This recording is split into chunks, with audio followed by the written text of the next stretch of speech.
I beat a man bloody in front of 50 people and destroyed my wife's life with my bare hands. And I'd do it again. But let me start at the beginning, before the blood and broken glass, before the screaming and sirens. Let me tell you about the 12 years I spent building what I thought was a solid marriage, brick by brick, paycheck by paycheck. My name is Michael Turner, and I work construction.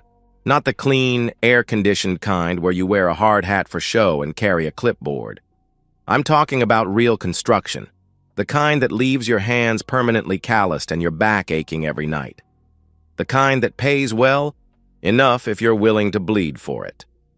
Rebecca used to love my hands.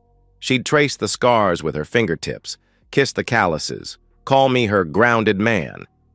That was before she started working at Meridian Marketing, before the promotions and corporate parties, before she decided I wasn't enough anymore. I noticed the change 6 months ago, subtle at first. She stopped asking about my day, started wincing when I came home covered in drywall dust. The woman who once bragged to her friends about her husband, who actually builds things, began introducing me differently. "This is Michael," she'd say, at neighborhood gatherings, pausing just long enough before adding, "He works in construction." The pause grew longer each time. Then came the comments. "You wouldn't understand. It's a marketing thing." That's cute, but the corporate world doesn't work that way. Maybe if you worked in an office, you'd get it. Each word carefully chosen to remind me of my place, beneath her. The house I'd renovated with my own hands, working weekends for 2 years.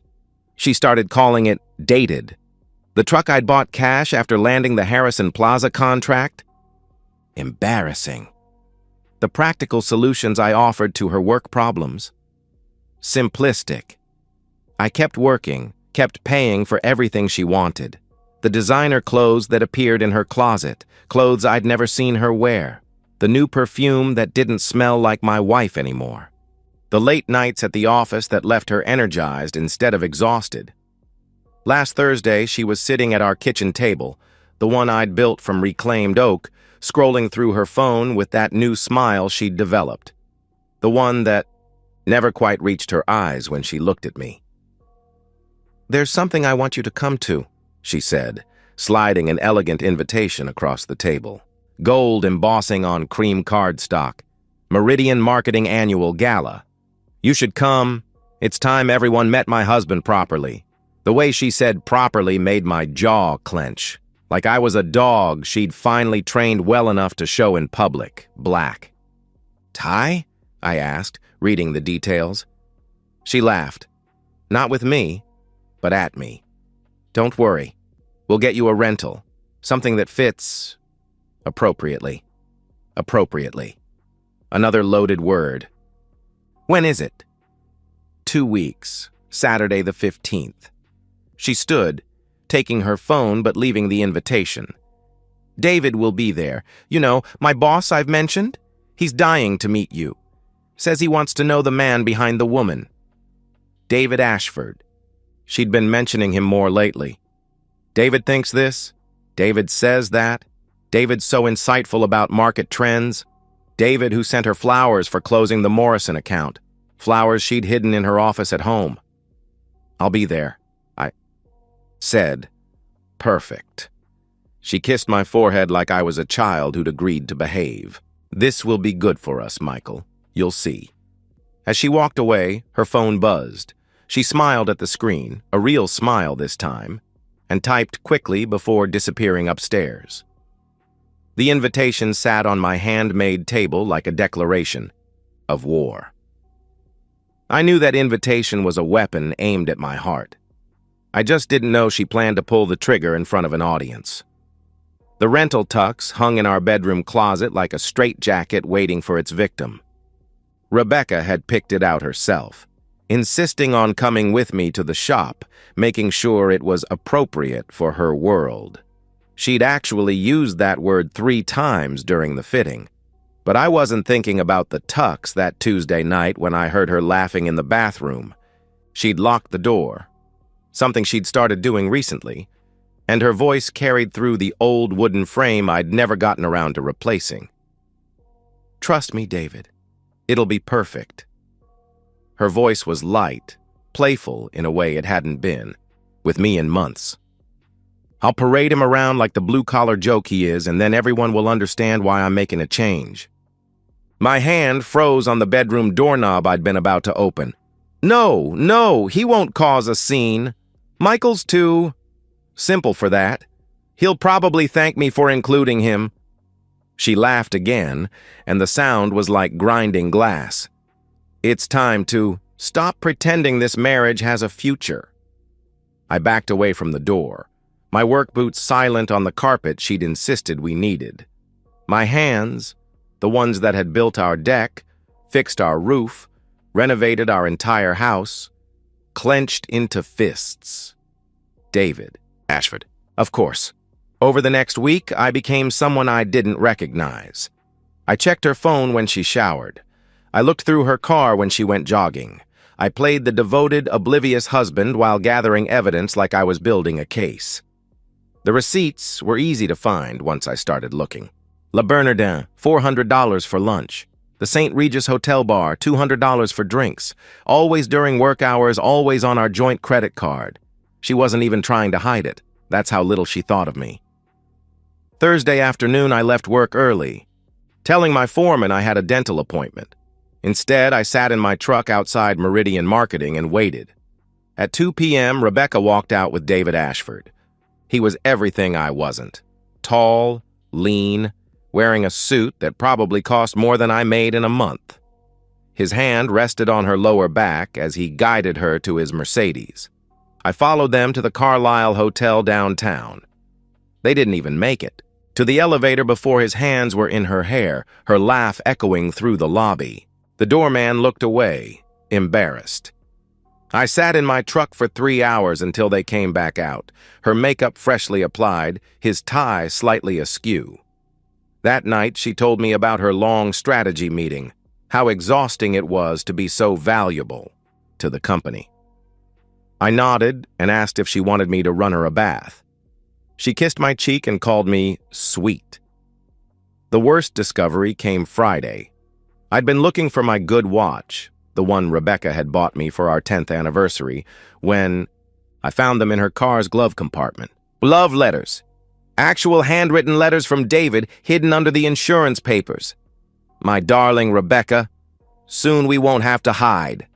After the gala, after everyone sees what you're leaving behind, we can finally be together properly.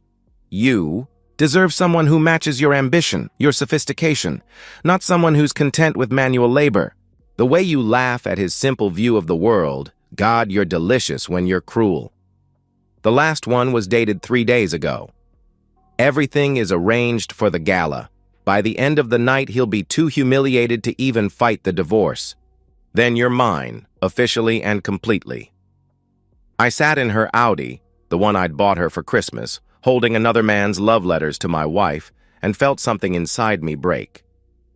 Not break like sadness, break like a dam holding back 12 years of being taken for granted, but I carefully put everything back exactly as I'd found it. I went inside and made dinner, her favorite pasta dish. I listened to her complain about her day, smiled when she mentioned the gala again, and even ironed her dress for her when she asked. "You're being so helpful lately," she said, suspicious for just a moment. "Just want everything to be perfect for your big night," I replied. She wanted to humiliate me in front of her world. I decided to give her exactly what she wanted, and then some. The ballroom at the Meridian Tower was everything Rebecca's world represented.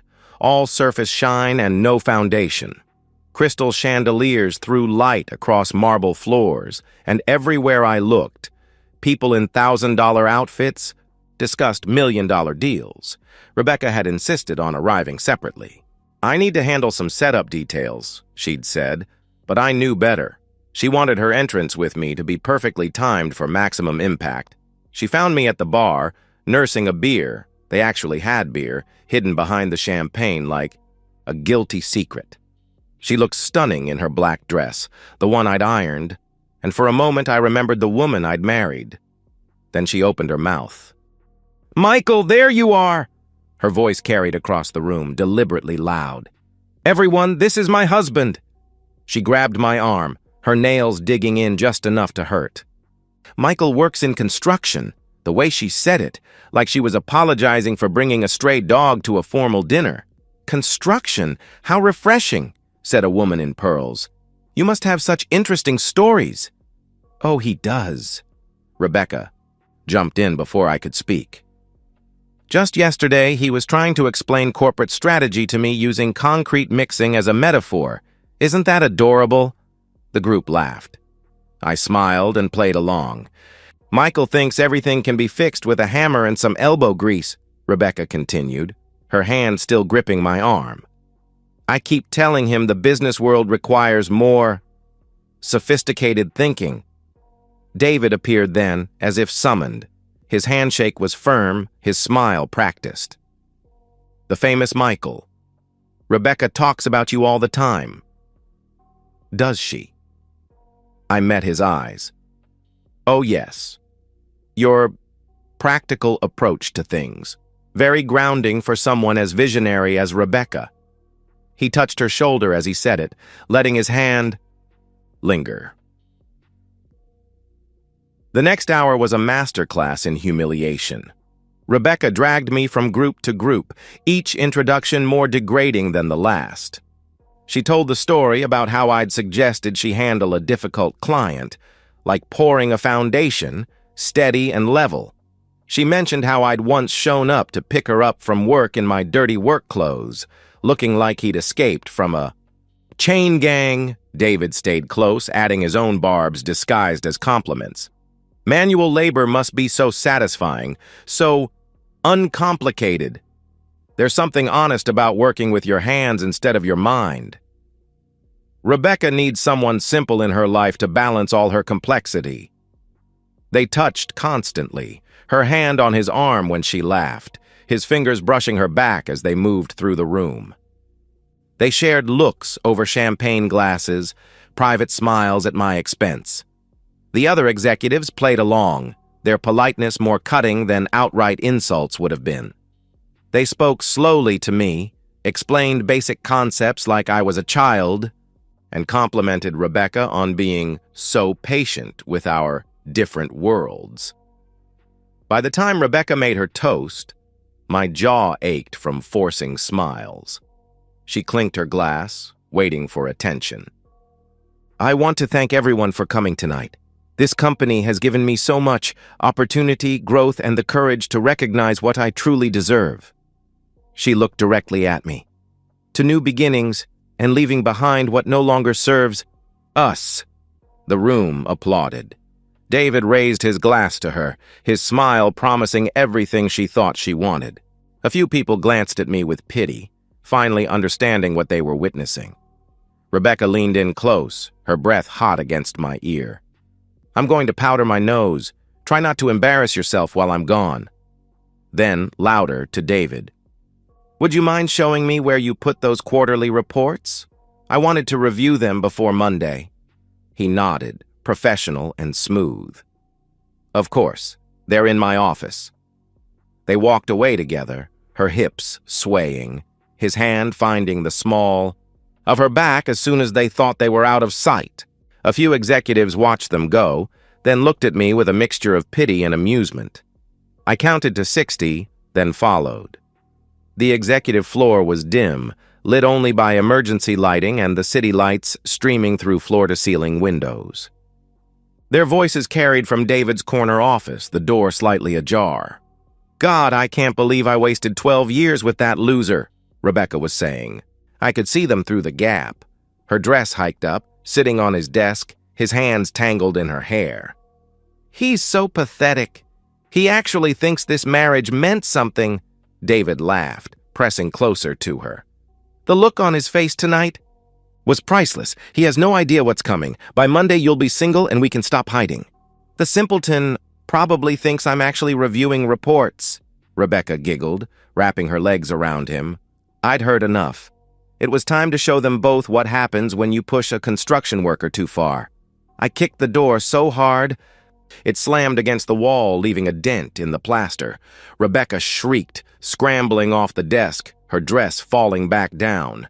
David stumbled backward, his face shifting from surprise to fear in the space of a heartbeat. "Michael," Rebecca started. I didn't let her finish. My fist connected with David's jaw before he could even raise his hands. The sound was wet, brutal. Nothing. Like the movies. He crashed into his achievement awards, sending them scattering across the floor. "Michael, stop!" Rebecca screamed, but I was beyond stopping. The second punch broke David's nose. I felt it crunch under my knuckles, blood exploding. Across his white shirt, splattering Rebecca's black dress. He tried to shield himself, raising his manicured hands, but I grabbed his $2,000 suit and drove my knee into his ribs.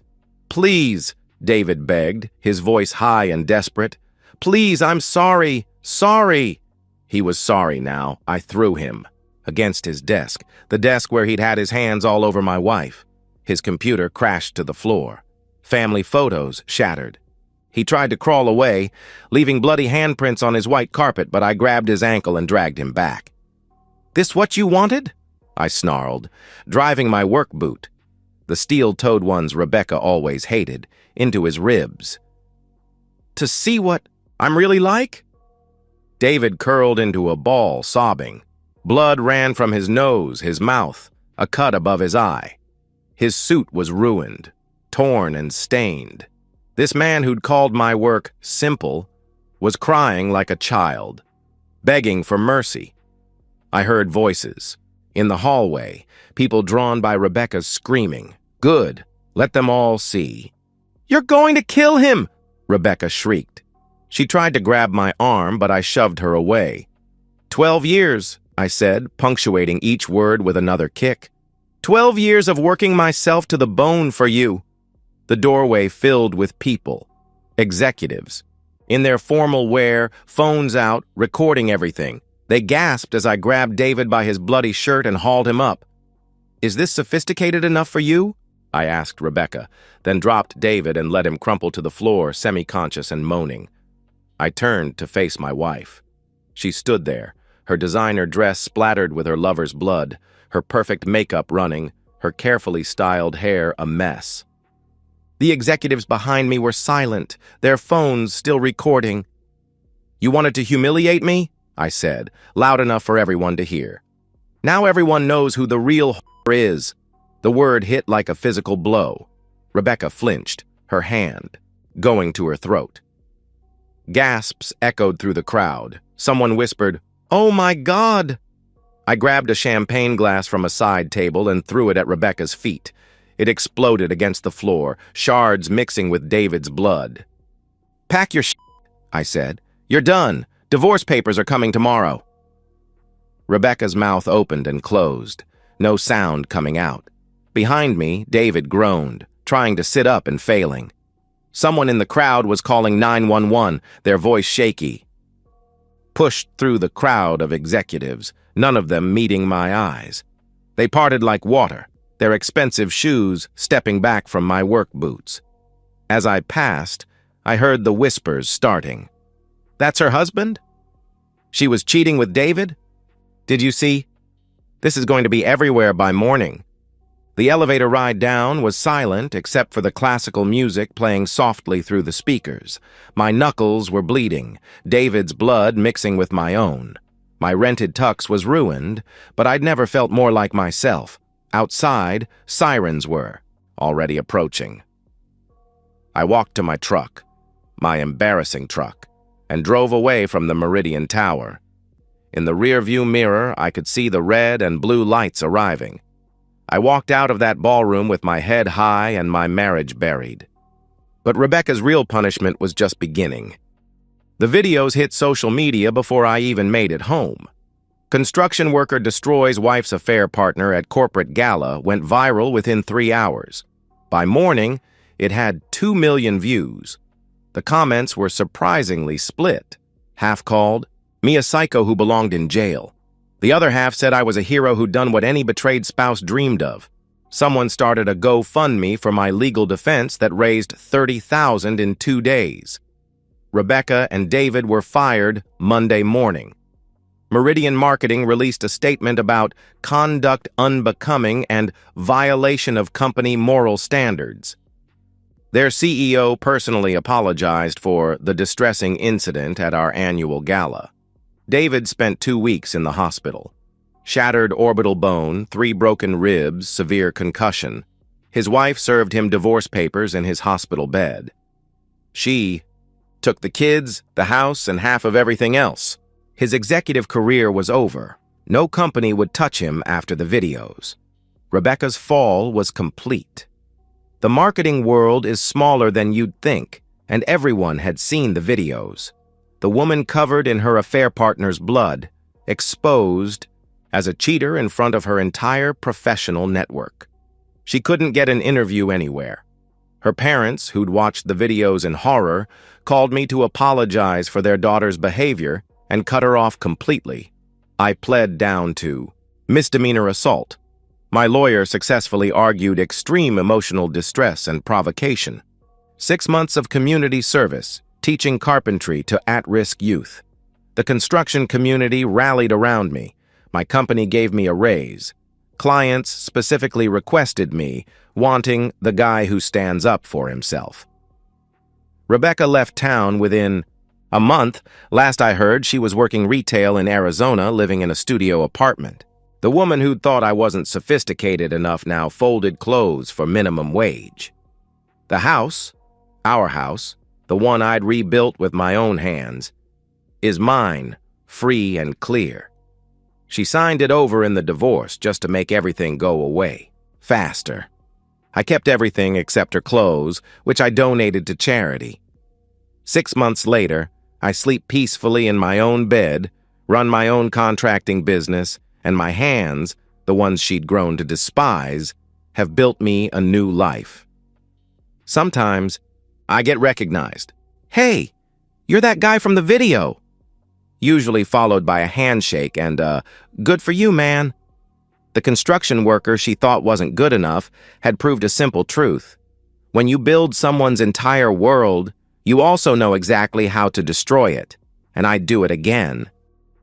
And that's the end of today's story. If you enjoyed it, please give this video a thumbs up and drop a comment below. Your support helps the algorithm push my content further. If you're new to the channel, don't forget to hit that subscribe button. It really helps me keep creating more stories for you. Thanks for watching, and I'll see you in the next one.